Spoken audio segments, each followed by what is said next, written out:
우리가 주기도문에 대한 말씀을 배우고 있죠. 이렇게 기도하라 가르쳐 주셨죠. 그러다가 보니까 이 용서, forgiveness라는 어려운 주제에 부딪히게 됐어요. 이걸 아마 생각 못하고 그냥 달달달달 외우는 분들이 이제까지 많았을 거예요. 성령님께서 인도하신 대로 제가 설교를 준비해 가고 있습니다.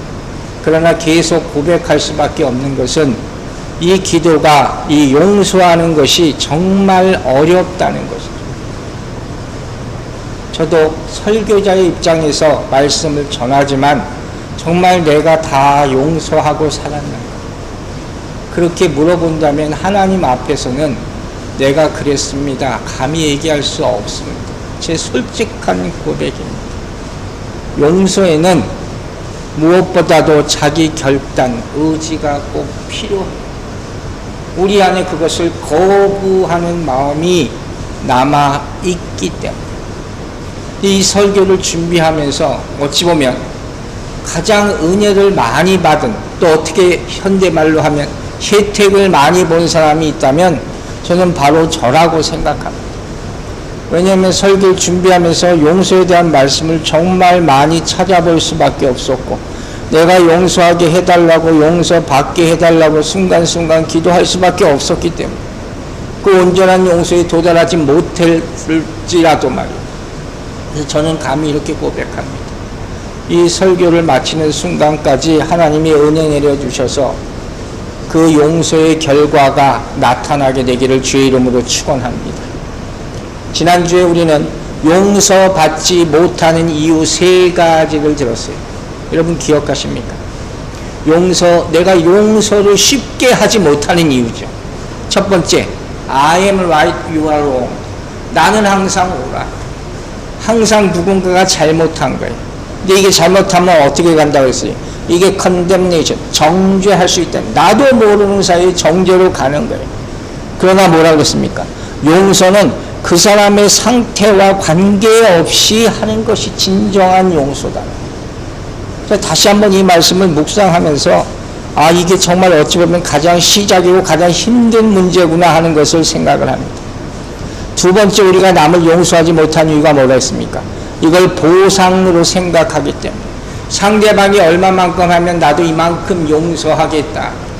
그러나 우리는 계산을 잘 해야 됩니다. 왜냐하면 하나님과 우리의 관계가 용서하고 용서받는 관계이기 때문에 그렇게 따지면 나는 얼마만큼 해야지 용서받을 수 있냐. 이걸 못하는 이유 중에 하나가 우리 가슴에 맺힌 것들이 많기 때문에. 그래서 어떻게 한다고 했어요? 어떤 분은 이 가슴을 쳐서 이 안에 있는 내가 용서하지 못하게 만드는 덩어리들을 밖으로 다 내보내야 한다는 거예요. 한 번은 못할지라도 여러분이 간절한 마음으로 기도할 때 그 용서를 가로막는 악한 것들이 하나하나 없어지게 될 줄로 믿습니다. 세 번째, 뭐 때문에 용서를 못합니까? 가장 뼈아픈 것, 기억에 남아있어요. 아픈 기억은 잘 사라지지 않아요. 모든 사람에게 이런 것들이 있습니다. 우리는 서로 상처 주고 상처받는 관계이기 때문에. 성경에서 예를 찾았죠. 베드로는 상처가 많은 사람, 실패한 사람, 예수님 앞에 부끄러운 사람이에요. 그러나 주님께서 부활하시면 다시 그에게 나타나셔서 내가 너를 사랑한다. 너는 나를 사랑하느냐. 이렇게 3번 물어보십니다.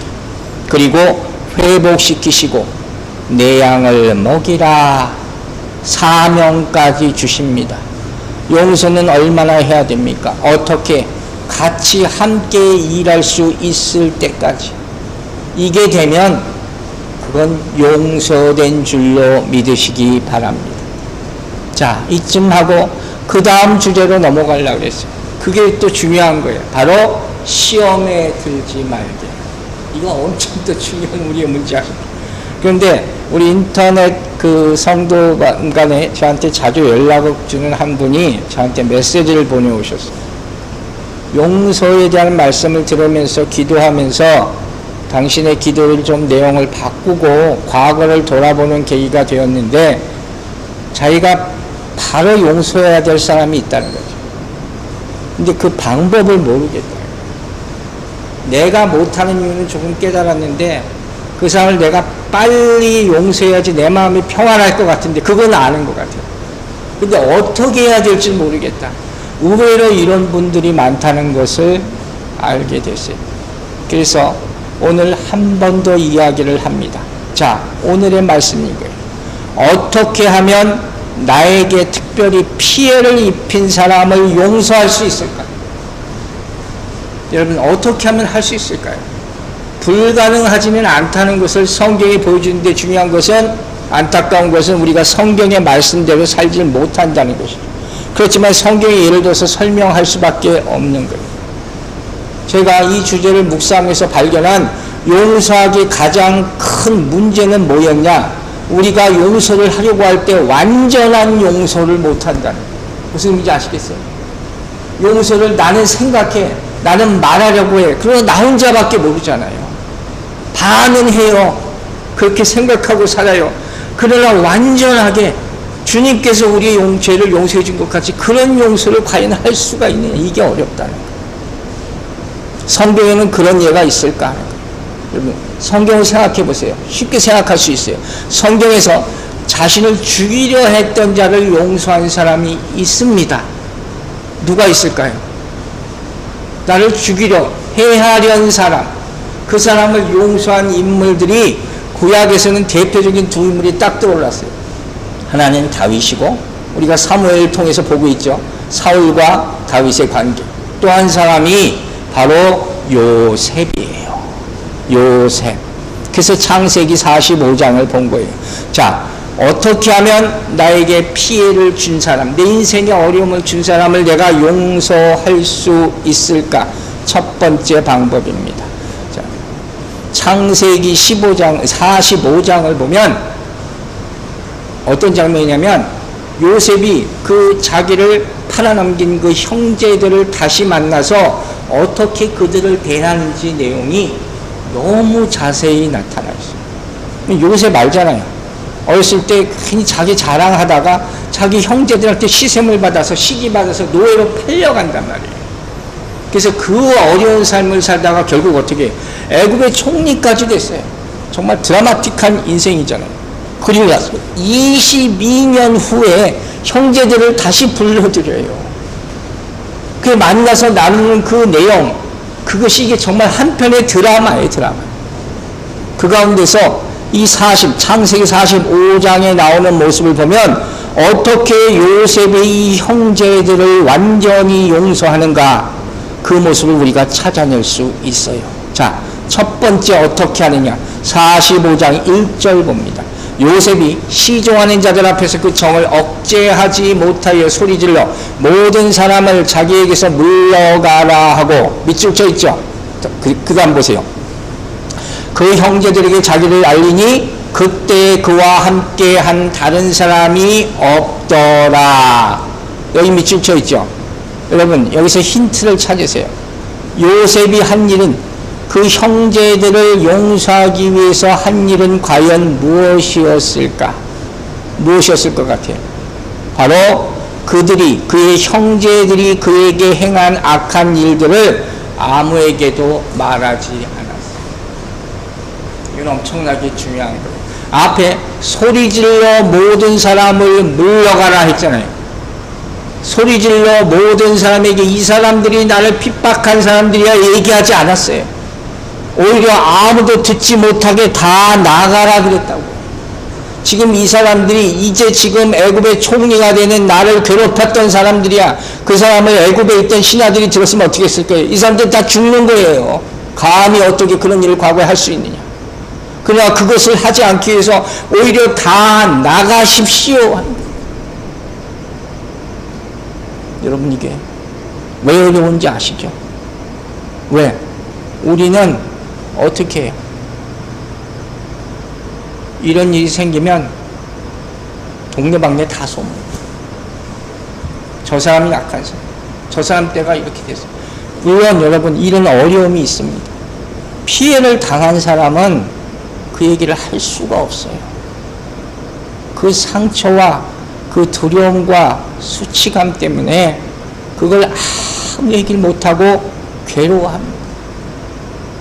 그 마음 가운데는 누군가가 내 이 당한 것을 좀 갚아줬으면 하는 마음이 누구에게 다 있어요. 그런데 여기서 주의할 게 하나 있어요. 그 가운데 사단이 우리에게 정죄감을 넣어줄 수가 있다는 거예요. 여러분, 인간은 누구에게 다 당하고 사는 면이 있어요. 크던 작던 간에. 그 누군가가 내가 반박하고 싶어요. 그 미국 사람들이 다 영웅심이라는 게 있잖아요. 슈퍼맨, 배트맨 이런 걸 다 만들어낸 이유가 바로 여기 있는 거예요. 나 대신 어떻게 좀 해볼 이런 힘이란 말이에요. 그러나 성경은 이런 행동에 대해서 하나님은 그것을 좋아하지 않는다. 분명히 말씀하세요. 그건 하나님이 사람을 다루는 원리가 아니다는 거예요. 잠언 24장 봅니다. 24장 17절 18절. 내 원수가 넘어질 때 즐거워하지 말며 그가 엎드러질 때 마음에 기뻐하지 말라. 여호와께서 이것을 보시고 기뻐하지 아니하사 그의 진노를 그에게 옮기실까 두려우니라. 하나님은 이러한 방법을 사용하지 않으세요. 좋아하지 않으세요. 그럼 어떻게 해야 된다고요? 이건 우리가 알죠. 어떻게? 하나님께만 말하라. 이 너무 뻔한 얘기 같잖아요. 너무 평범한 얘기. 누가 안 하겠냐? 그러나 의외로 많이 안 하는. 그러나 여러분 분명히 아셔야 돼요. 더 좋은 방법은 없습니다. 시편 보세요. 142편 1절 2절. 내가 소리내어 여호와께 부르짖으며 소리내어 여호와께 간구하도다. 내가 내 원통함을 그의 앞에 토로하며 내 우환을 그의 앞에 진술하노로다. 다윗의 고백이에요. 시편 전체가 거의 이런 내용이에요. 다윗은 항상 하나님께 먼저 부르짖음으로 용서의 사람이 될 수 있었다는 사실을 기억하는 여러분 되시기 바랍니다. 하나님께 먼저 부르짖음. 가장 보편적이고 가장 기본적인 말씀이에요. 두 번째, 어떻게 하면 용서할 수 있느냐? 서로에 대한 비난을 멈춰야 됩니다. 이것 또한 우리의 용서를 힘들게 만드는 이유가 됩니다. 사랑은 잘못을 기록하지 않는다고 했어요. 우리 고린도전서 13장 곧 배울 텐데 거기 뭐라고 나왔어요? 사랑은 오래 참고부터 시작했잖아요. 거기에 사랑은 남을 비난하고 그런 말은 없어요. 제가 얘기했죠. 우리의 기도 내용 가운데 불평, 불만이 많다면 그건 절대로 잘하는 기도가 아니에요. 왜? 고발이 되는 거예요. 나도 모르게 고발하고 있기 때문에. 이게 서로의 관계를 긴장하게 만들어요. 하나님의 나 사이도 긴장하게 만들어요. 화해가 안 된단 말이에요. 사람과 사람 사이도 마찬가지죠. 이 화해가 풀리지 않는 거예요. 그러나 만약 성경이 말씀하시는 대로 누군가가 먼저 나에게 잘못한 사람에게 가서 내가 당신을 용서합니다, 사랑합니다 말하면 어떤 일이 벌어지겠어요? 뒤집어주는 거죠. 그 사람이 정말 깜짝 놀랄 거예요. 여러분, 이런 일 분명히 일어날 수 있습니다. 제가 오래전에 스스로 이런 경험을 해봤기 때문에 여러분의 삶에도 이런 일이 일어나게 될 주의 이름으로 축원합니다. 창세기 45장 5절 보세요.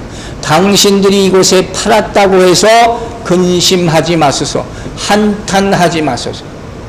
이게 요셉의 대응이에요. 하나님이 생명을 구원하시려고 나를 당신보다 먼저 보내셨나이다. 전혀 예상 못한 말을 합니다. 여러분, 용서는 우리의 비난을 멈추게 하는 능력이 됨을 믿으시기 바랍니다. 창세기 45장의 주제가 이거예요. 하나님이 나를 먼저 보내셨습니다. 이 말은 당신이 나를 노예로 팔아넘겼잖아요. 그게 아니야.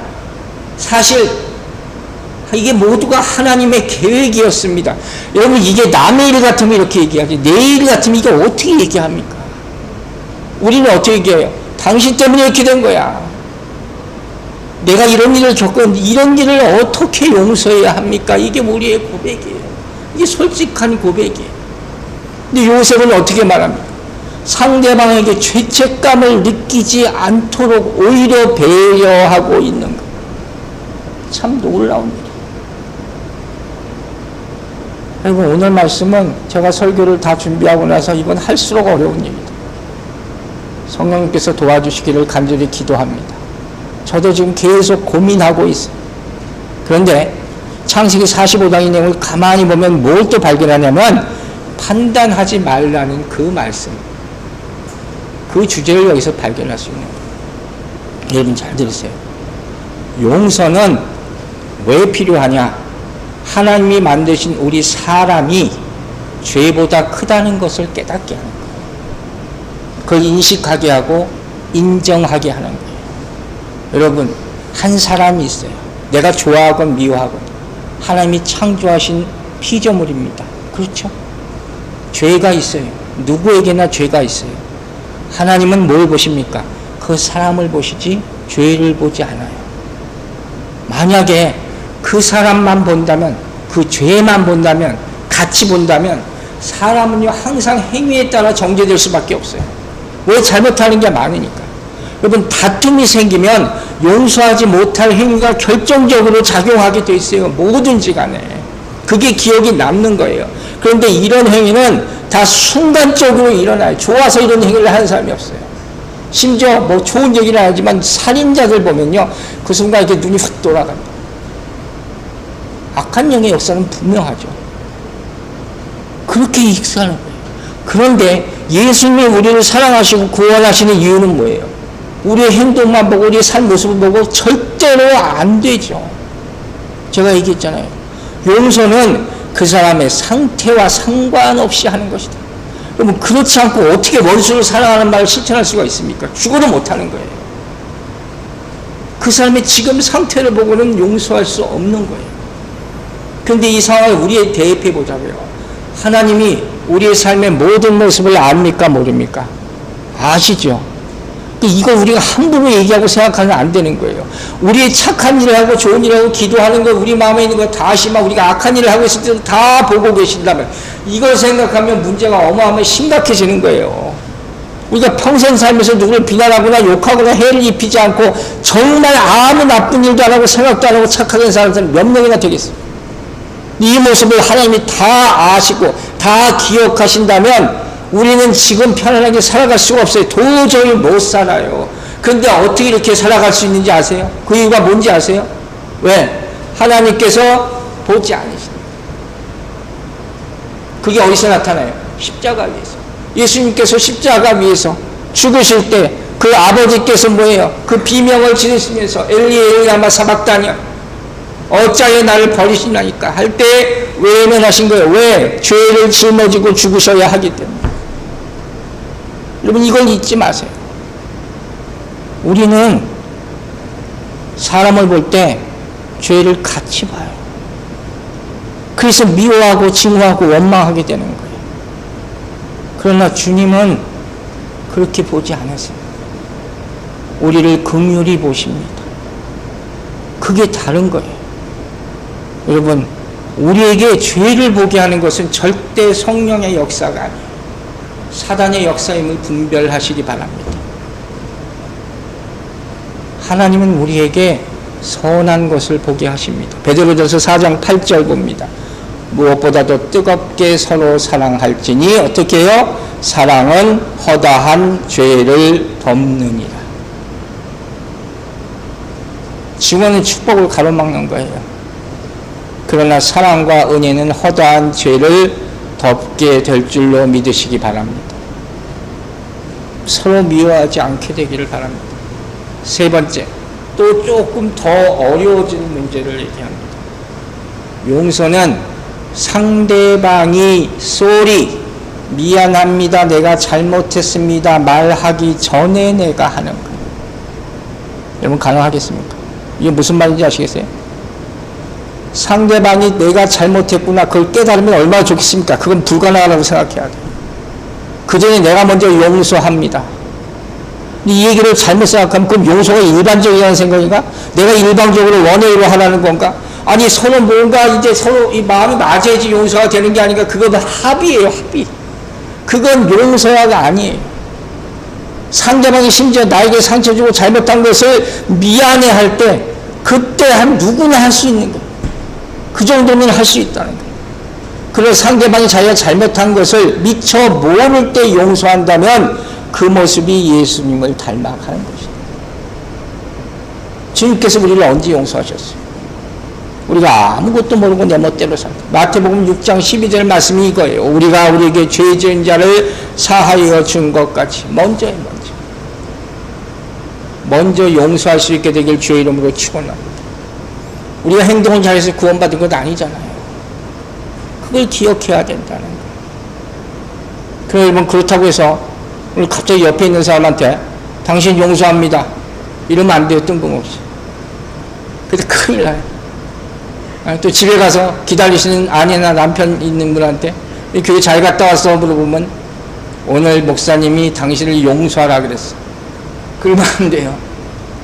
괜히 더 큰 싸움 납니다. 여러분, 중요한 건 이거예요. 왜 내가 상처받았는지 남편은 모르죠. 꼭 알아야지 용서가 됩니다. 깊이 한번 생각해 볼 문제. 이 모든 인간의 문제예요. 모든 인간의 문제예요. 나는 그래서 용서가 안 돼.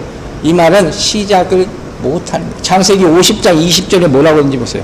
당신들은 나를 해하려 하였으나 기억해요. 하나님은 그것을 선으로 바꾸사. 이게 성경의 주제예요. 하나님은 선으로 바꾸셨어요. 무슨 일이든 간에 우리는 죄예요. 하나님은 선하심을 믿으시기 바랍니다. 그러니까 하나님께 진짜 영광 돌릴 수 있는 순간이 바로 이 순간이라는 거예요. 내가 뭐 잘해서 하나님 영광 받아서 이게 아니라 이 모든 죄의 문제를 하나님께 맡기고 은혜로 바꾸시기를 주의 이름으로 축원합니다. 자, 네 번째. 어떻게 하면 용서를 실천할 수 있을까? 죄를 다시 끄집어내지 마세요. 그리고 부스럼 만들지 말라는 얘기. 창세기 45장 8절 봅니다. 그런즉 나를 이리로 보낸 이는 당신들이 아니요 하나님이시라. 아니래요. 형제들이야 보낸 게 아니래요. 하나님이 나를 바로에게 아버지로 삼으시고 그 온 집의 주로 삼으시며 애굽 온 땅의 통치자로 삼으셨나이다. 요셉은요 옛날 얘기를 끄집어내지 않아요. 절대로. 그럴 필요가 없으니까. 여러분, 용서는 상대방의 가장 깊은 부끄러운 비밀을 지켜주는 것이 이 용서. 하나님은 우리의 수치를 드러내지 않으십니다. 그리고 우리도 그러지 말아야 되는 거예요. 그러고 싶은 마음이 있습니다. 근데 이게 참 어려운 문제잖아요. 이 문제를 어떻게 실천해야 되나 고민하다가 성경에서 답을 하나 찾았어요. 여러분에게 답이 되기를 바랍니다. 다윗이에요. 자, 사무엘하 9장 3절과 7절 봅니다. 왕이 이르되 사울의 집에 아직도 남은 사람이 없느냐? 내가 그 사람에게 하나님의 은총을 베풀고자 하노라 하니 시바가 왕께 아뢰되 요나단의 아들 하나가 있는데 다리 저는 자니이다 하니라. 다윗이 그에게 이르되 무서워하지 말라. 내가 반드시 내 아버지 요나단으로 말미암아 내게 은총을 베풀리라. 내가 내 할아버지 사울의 모든 밭을 다 내게 돌려주겠고 또 너는 항상 내가 상에서 떡을 먹을지니라 하니. 자, 문제가 길죠. 이진이가 나보고 오늘 본문 너무 길다 그렇게 왔는데 그게 중요한 게 아니라 여기 등장인물만 딱 기억하고 계세요. 누가 나와요? 예? 누가 나온 거 그것만 생각하세요. 사울이라는 인물이 나오죠. 다윗이 나오죠. 또 누가 나와요? 사울의 손자 무비보셋이라는 사람이 있어요. 또 요나단이 있어요. 제가 힌트를 드린 거예요. 이 스토리 뭐냐? 사울이 죽잖아요. 근데 다윗이 이제 왕이 된 다음에 사울의 가족 중 살아있는 사람을 찾아내서 원수를 갚으려고 하는 게 아니라 은혜를 베풀려고 하는 거예요. 사울 참 다윗이 대단한 사람이에요. 그 결과 사울의 손자죠. 무비보셋이라는 장애인이 있다는 걸 찾아요. 다리를 저는 사람이 나와 있어요. 이 사람을 만나는 거예요. 만나서 매일마다 같이 밥 먹자는 얘기예요. 이 일을 왜 해요? 그럼 잘 보세요, 이 상황을. 저도 이번에 처음 깨달은 거예요. 두 사람 다 상처가 있어요. 다윗은 사울이 자기를 계속 죽이려고 했어요. 그 사람의 손자가 지금 살아있어요. 이거 신하들은 다 죽이라고 그럴 거예요. 그 고민이 있어요. 무비보셋, 이 사람은 뭐예요? 다윗이 언제 자기를 죽일지 몰라요. 얼마나 두렵겠어요. 차라리 어디 먼 데 살았으면 좋겠는데 그런 상황이에요. 근데 다윗이 찾아냈어.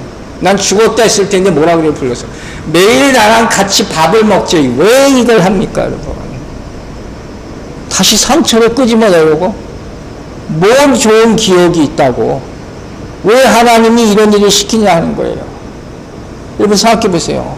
이거 왜 해야 돼요? 안 만나면 되는데, 안 보면 되는데, 그잖아요. 그런데 제가 언급한 인물, 처음에 언급한 인물이 이 안에 또 등장해요. 그게 누구예요? 바로 요나단이 있어요. 요나단과 이들은 다 연결됐어요. 무비보셋은 요나단의 아들, 요나단은 다윗이 정말로 사랑하던 친구. 요나단을 생각해야 돼요. 여기서 요나단의 역할을 깨닫게 되는 거예요.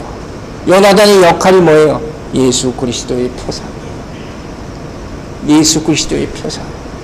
여러분, 우리는 매일 세상에 나가서 아이고 저 원수, 저 마귀 부딪힐 수 있어요.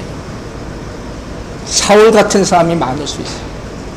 그러나 그 와중에 요나단이 있다는 사실을 잊지 마시기 바랍니다. 예수 그리스도 중보자, 그분이 여러분 인생 가운데 분명히 있습니다. 그 사람을 통해서 그게 자식이든 부모든 누구든 간에 그 사람을 통해서 원수 갚는 것을 피하고 은혜 갚는 승리가 나타나게 되기를 주의 이름으로 축원합니다. 여러분, 사울은 끝내 하나님과 화해하지 못합니다. 그러나 다윗은 잘못하면서도 하나님과 가서 회개해요. 항상 화해해요. 하나님께 가는 길만 알고 있으면 언제든지 용서받고 은혜 받을 수 있음을 믿으시기 바랍니다. 죄를 다시 끄집어내지 맙시다. 다른 방법이 있어요. 자, 이제 신약에 나오는 용서의 방법을 봅니다. 신약에는 누가 그 본이 되겠습니다? 보나바나 예수님이시겠죠. 그분은 나에게 해를 끼친 사람을 용서한 정도가 아니라 나를 죽인 사람이에요. 주님. 나를 앞으로 죽일 사람을 미리 용서해. 미리 용서하신 분. 그 방법이 뭔지 아세요? 어떻게 용서하셨을까? 그 모습을 처음 어떻게 보느냐? 그분은 제자들의 발을 씻기심으로 용서하셨어요. 그게 예수님이 죽기 전에. 자, 요한복음 13장 5절 8절 봅니다.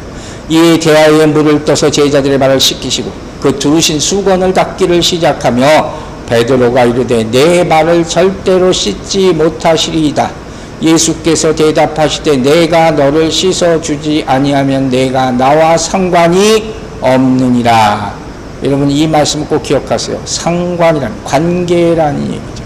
예수님께서 제자들의 발을 씻겨주신 행위는 많은 사람들이 예수님 무릎을 꿇고 겸손을 나타내신다 하는 건데 그건 이상의 의미가 있다는 거예요.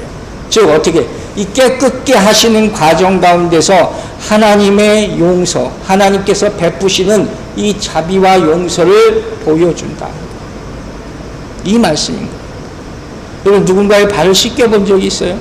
아픈 사람의 발을 씻길 수도 있죠.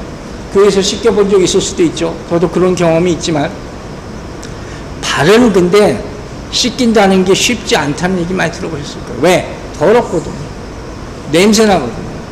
감추고 싶은 곳이거든요. 그러니까 미국 사람들은 어떻게 신발 안 벗잖아요. 요새는 뭐 많이 바뀌었지만 안 벗는단 말이에요. 일하고 있는데 신고 온 거니까. 근데 예수님은 왜 발을 예로 들으셨을까? 아시겠어요? 우리가 일반적으로 생각하면 발의 더러움은 뭘 상징하겠어요? 우리가 일상을 세상에 살아가면서 우리가 저지르는 모든 죄의 더러움을 상징하는 거예요. 세상을 돌아다니면서 지은 모든 죄를 상징하는 거예요. 그래서 예수님이 제자들의 발을 씻겼다는 것은 세상에서 가장 추악하고 냄새나는 부분을 주님이 거룩한 손으로 정결케 하셨다는 거예요. 이게 우리를 용서하게 만드는데 가장 중요한 키포인트가 되는 거예요. 주님의 보혈의 정결하심을 다 체험하게 되기를 주의 이름으로 축원합니다. 그래서 항상 우리가 보혈의 능력을 외치는 거예요. 또 보세요. 이 스토리를 보면 또 한 가지 놀라운 점이 있어요. 주님이 제자들의 발을 씻기는데 누구도 건너뛴 사람이 없어요. 즉 이 말은 가롯 유다의 발도 씻겨주셨어요. 왼수죠. 예수님을 배만 할 사람이에요. 예수님을 알고 계셨어요. 그러면서도 씻겨주셨어요. 이거 안 해도 되지 않아요? 스킵하면 되잖아요. 왜? 마지막 용서의 기회를 주셨은 줄로 믿습니다. 여러분, 대부분의 사람들은요, 용서 대신 복수를 해요. 그러나 여러분, 우리는 대부분의 사람들이 아니죠. 하나님의 자녀, 그리스도인임을 잊지 마시기 바랍니다. 그러므로 우리도 유다의 발을 씻길 수 있어야 될 줄로 믿습니다. 마태복음 18장 이런 말씀이 있어요. 32절 33절. 이에 주인이 그를 불러다가 말하되 악한 종아, 내가 빌기에 내가 네 빚을 전부 탕감하여 주었거늘 내가 너를 불쌍히 여김과 같이 너도 내 동료를 불쌍히 여김이 마땅하지 아니하냐 하고, 10,000달란트 탕감받은 종이 100달란트 탕감해주지 못하는 아이러니를 보여주는 예화죠. 여러분 생각해 보세요. 우리가 이제까지 살면서 부모한테 아니면 하나님 믿고 예수님한테 용서해달라는 말을 얼마나 많이 했을까? 정말 수도 없이 했을까요? 여러분, 용서 받았음을 믿습니까? 믿죠. 그러면 어떻게 해야 돼요? 용서로 갚으시기 바랍니다. 은혜 받았습니까? 은혜로 갚으시기 바랍니다. 탕감 받았습니까? 바울처럼 살 수 있게 되길 주의 이름으로 축원합니다. 이게 용서할 수 있는 방법이에요. 그럼 또 이렇게 물어볼 수 있어요. 그럼 한 번 하면 됩니까? 한 번 씻겨주면 됩니까? 그러면 또 내가 한 번 해볼만 하죠. 성경은 뭐라 그럽니까? 매일 씻겨주라. 여기에 진짜 해답이 있어요. 여러분, 우리는 이미 십자가 위에서 용서받았음을 믿으시기 바랍니다. 이걸 평생 잊지 않으면서 우리 영혼이 구원받았으니까 매일의 삶 가운데도 계속 죄를 짓잖아요. 이건 매일 씻음 받아야 돼요. 그래서 매일마다 정결하게 해달라는 기도를 해야 되는 거예요. 그래서 그때 뭐가 필요해요? 예수 그리스도의 보혈이 필요함을 믿으시라는 거예요. 그것 아니면 안 되는 거니까. 여러분, 예수님은 말씀으로 먹이셨어요. 영혼의 양식을. 그리고 어떻게 해요? 그 피로 흘릴 죄를 씻으셨어요. 성령을 주셔서 사역을 보내시는 거예요. 요한일서 1장 7절 봅니다. 그가 빛 가운데 계신 것 같이 우리도 빛 가운데 행하면, 얼마나 좋은 말씀이에요. 그 다음에 뭐라 했어요? 우리가 서로 사귐이 있고, 베드로한테 예수님이 뭐라고 그랬어요? 상관없다. 발 씻는 걸 거부하면 상관이 없다. 그건 안 되는 거예요. 상관이 있게 되기를 주의 이름으로 축원합니다. 그런 말은 나오잖아요. 그 아들 예수의 피가 우리를 모든 죄에서 깨끗하게 하실 것이요. 즉 깨끗함이라는 것이 용서에게 있어서 얼마나 중요한 포인트인가. 다른 것보다 이거 잊지 마시라는 거예요. 우리가 이제까지 살아온 삶을 한번 돌아보자고요. 중요한 건 마지막이죠. 주님 앞에 섰을 때 그때 결정나는 거잖아요. 또 주님 만나기 전에 우리는 씻김 받아야 될 줄로 믿습니다. 반드시. 여러분, 누가 그러더라고요. 교회는 더러운 발로 들어와서 깨끗해진 발로 나가는 곳이다. 믿습니까? 이 예수 없이는 안 되는 일. 그러나 예수님이 함께 하시면 이런 역사가 일어나게 될 줄로 믿습니다. 오늘부터 이 깨끗함 받는 일을 시작하시기 바랍니다. 하나씩 하나씩. 마지막 방법을 나눕니다. 이것도 평범한 거예요. 기도하라. 기도하라. 디모데후서 4장 14절 16절. 구리 세공업자 알렉산더가 내게 해를 많이 입혔음에 주께서 그 행한 대로 그에게 갚으시니 내가 처음 변명할 때 나와 함께 한 자가 하나도 없고 다 나를 버렸으나 그들에게 허물을 돌리지 않기를 원하노라. 바울에게 피해를 입힌 사람도 많았고 목회 말년에 가니까 주위 있는 사람들 다 떠났어요. 바울의 반응이 뭐였습니까? 기도해요. 이거밖에 없어요. 지극히 평범하죠. 그러나 이게 가장 중요한 방법이에요. 상처를 준 사람을 용서할 수 있는 방법은, 가장 중요한 시간은 어디서 어떻게 이루어지냐? 십자가에서만 가능한 거예요. 어떤 것도 안 돼요. 성경이 증명해 주는 거예요. 그럼 보세요. 스데반, 예수님 다 어디서 용서했습니까? 저들이 죄를 몰랐습니다. 십자가 죽으시, 돌에 맞아 죽으면서. 여러분, 힘들어. 그러나 나에게 상처를 준 사람을 위해서 기도하는 일을 오늘부터 시작하시기 바랍니다. 그 누구도 나는 처음에 그냥 이미 다 용서했어요. 그거 안 돼요. 여러분, 안 돼요. 그게 어떻게 가능합니까? 나는 주님, 오늘부터 이 사람을 진정으로 완전하게 용서하는 기도를 시작합니다. 내일도 또 하게 해주세요. 그 다음날도 또 하게 해주세요. 성령님께서 도와주세요. 이렇게 기도하시기 바랍니다. 빠지 말고 기도하시기 바랍니다. 분명히 제가 생각하기로 하나님 우리의 다른 어떤 기도보다 우리의 원수를 사랑하게 해달라는 기도를 먼저 응답해 주실 줄로 믿습니다. 주님의 응답 순서예요. 여러분, 우린 평생 기도합니다. 그러나 지금 그 내용이 뭔가가 정말 중요한 것이죠. 요셉이 자기 형제들을, 자기를 팔아넘은 형제들 단 한 번에 용서했으니까 천만의 말씀. 어떻게 가능하겠습니까? 계속 기도했을 거예요. 언제까지? 하나님의 평강이 나에게 완전히 임할 때까지. 그 사람을 생각만 해도 그에도 아무 변화가 없을 때까지. 요셉처럼 그 사람을 나의 식탁에 초대할 수 있을 때까지 용서하게 되기를 주의 이름으로 축원합니다. 끝없는 용서가 필요한 거예요. 7번씩 70번? 이게 이해가 안 되는 사람은 한마디로 얘기할 수 있어요. 내가 지금 이 자리에 어떻게 와 있는지, 하나님이 용서가 없으면 어떻게 하루를 살 수 있는지, 이걸 아직도 모르는 거예요. 다시 말하면 하나님의 거룩함이 어떻게 이루어갈 수 있는지 이걸 모르는 거예요. 깨끗게 함이 없으면 거룩해질 수 없습니다.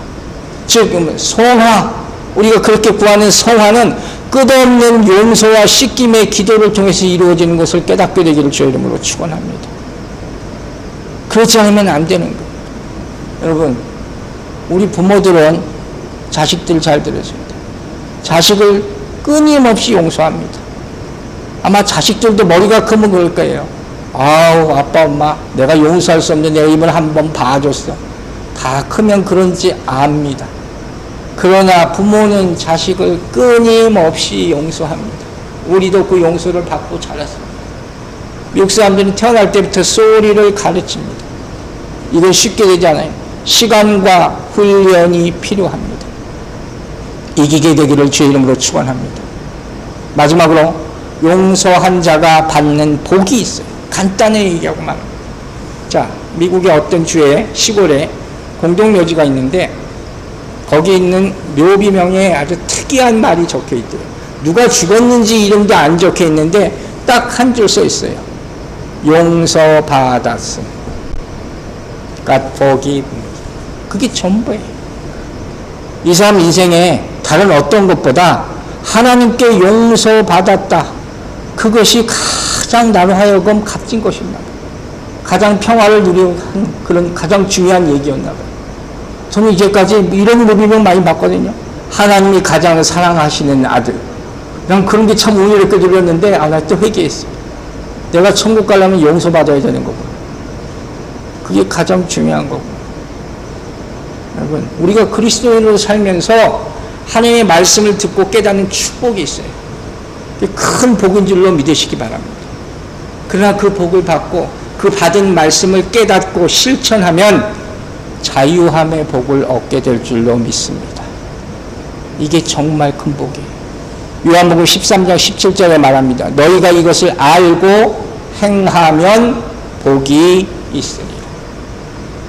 용서는 나를 위한 거예요. 나 자신을 위한 거예요.